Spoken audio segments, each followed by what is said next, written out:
Nous allons parler ce matin d'une nouvelle méthode d'enseignement, une méthode révolutionnaire qui arrive prochainement en Israël. C'est un nouveau numéro d'Israël demain sur Studio Qualitas.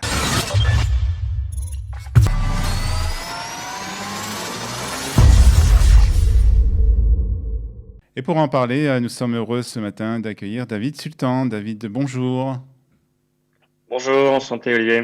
Merci d'être avec nous ce matin. Vous êtes directeur du développement international à 01 Edu et c'est de ça dont nous allons parler, une méthode d'enseignement un peu révolutionnaire. Mais on va commencer, David, par un peu votre parcours. David, vous êtes en Israël depuis combien de temps? Je suis arrivé en Israël il y a 6 ans avec ma femme et mes 3 enfants. Euh, et on a effectivement, j'avais un parcours à la base plutôt de salarié dans des grandes entreprises américaines. Et quand je suis arrivé en Israël, je me suis réinventé comme beaucoup d'entre nous, beaucoup d'entre vos auditeurs, Ouais. pour devenir entrepreneur. Entrepreneur, alors là, vous avez connu donc cette société, qui est une société française d'ailleurs, 01 Edu. Effectivement, 01 Edu, c'est une plateforme qui a été conçue et développée par Nicolas Sadirac, le fondateur de l'école 42, Mhm. pour apprendre le code d'une façon totalement révolutionnaire. Ouais. Donc c'est une méthode qui a été créée en France par Nicolas Saridac. Il y a aussi un Israélien dans l'histoire. Oui, effectivement, il l'a créé avec Dror Sultan, qui est un franco-israélien. Mhm. Euh, l'idée à la base, c'était de faire une école sans professeur, sans notes, sans cours, uniquement sous forme de challenge, vraiment comme dans des jeux, avec un modèle inclusif, un modèle de mobilité sociale et un modèle financier qui permettait en fait aux étudiants de ne pas payer la scolarité. Alors ça s'est développé, ça a été créé en France. Est-ce que ça s'est développé aussi, les premières écoles se sont développées en France aussi ou dans d'autres pays?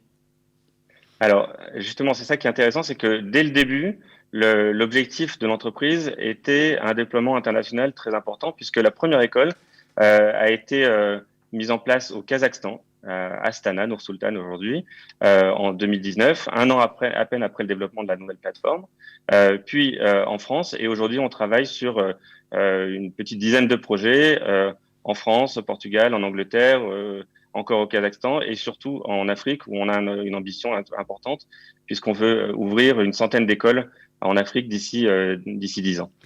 Alors, quand on parle d'école, on a cette image d'école, de classe, avec des bancs de classe, et des tables, et des élèves, et un professeur au tableau. Mais là, c'est pas exactement la même chose. Alors, est-ce que vous pouvez nous expliquer, David, de quoi il s'agit?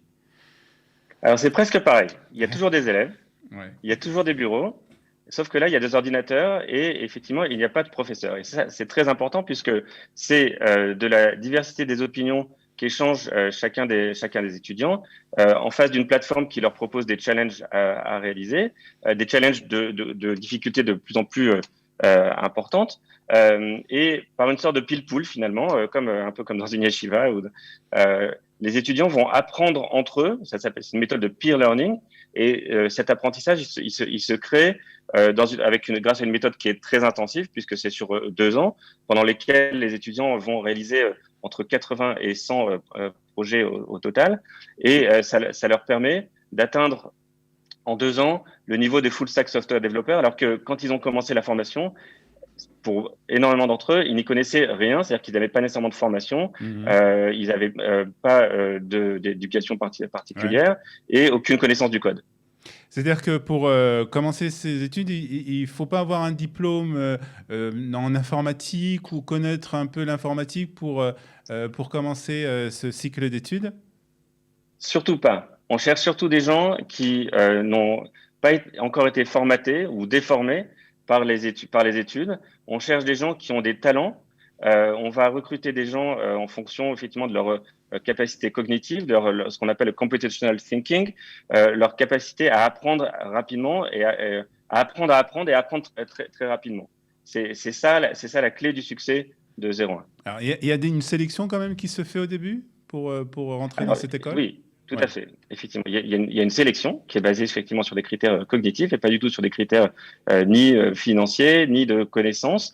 Grosso modo, il faut savoir lire, compter un petit peu, vous prenez, vous réalisez des tests qui sont par Internet Ouais. dans un premier temps, et ensuite il y a une sorte de bootcamp de 4 semaines qui est une expérience qui s'appelle la piscine, pendant laquelle les étudiants vont réaliser 4 séries de challenge sur chacune des semaines du bootcamp, à la fin desquelles ils vont être sélectionnés ou pas pour les études qui vont durer ensuite 2 ans. Alors, c'est des études, comme vous l'avez dit, qui se déroulent quand même dans une classe avec d'autres élèves.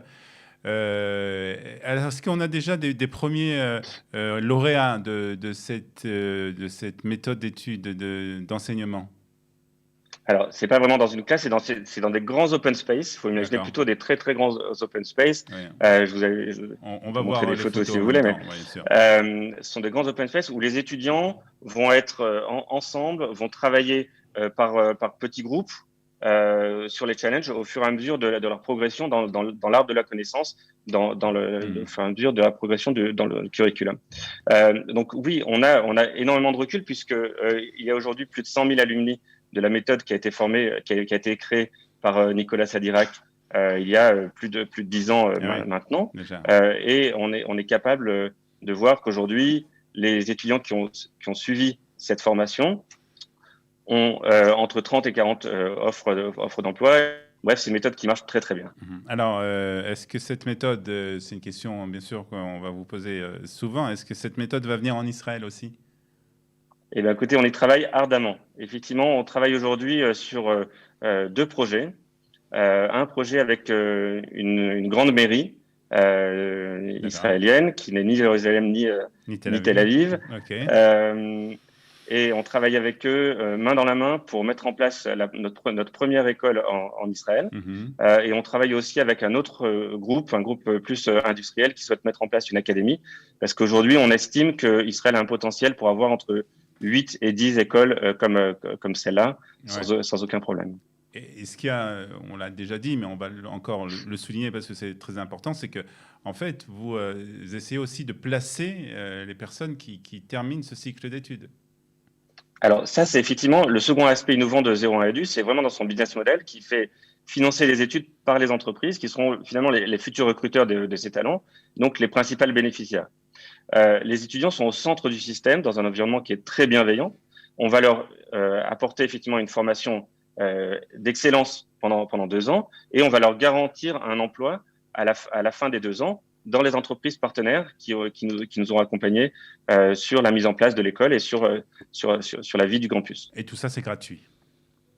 Et tout ça, c'est gratuit pour les étudiants. Voilà. Alors, ça paraît vraiment révolutionnaire, mais ça existe déjà depuis plus de 10 ans, vous nous l'avez dit, David. Et on va terminer parce qu'il y a aussi un côté, on va dire, très social, dans un pacte social. On va parler d'un pacte social dans cette volonté, en tout cas, de Nicolas Saridac et de Dror Sultan.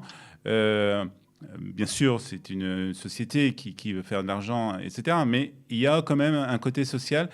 Et vous avez l'intention de vous installer, de développer en tout cas cette méthode, particulièrement dans les pays africains. Oui, tout à fait. En fait, l'idée est la suivante, c'est que la philanthropie, qui est aujourd'hui un modèle respectable, fonctionne, mais à ses limites, et notamment, elle a une limite de volume. Malheureusement, on n'a pas suffisamment de milliardaires sur Terre pour financer suffisamment d'écoles. Par ailleurs, les États aujourd'hui ont des ressources qui sont limitées et opérer une université, ça coûte extraordinairement cher.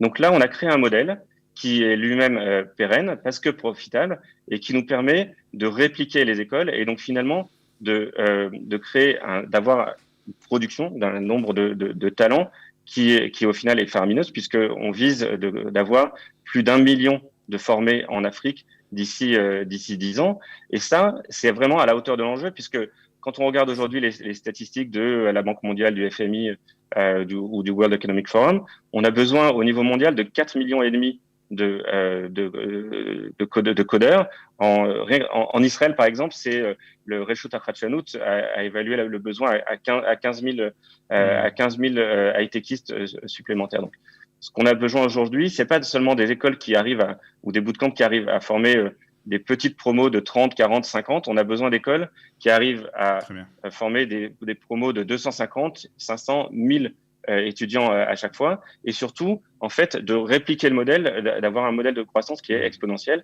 ce qui est exactement la voie qu'on est en train de suivre. Très bien. En tout cas, tenez-nous au courant dès que cette école, ce système, en tout cas d'enseignement, arrive en Israël. On sera bien entendu très heureux d'en parler ici sur Studio Qualita. Merci beaucoup d'avoir été avec nous ce matin, David Sultan, pour parler de 01 Edu. Merci de votre attention.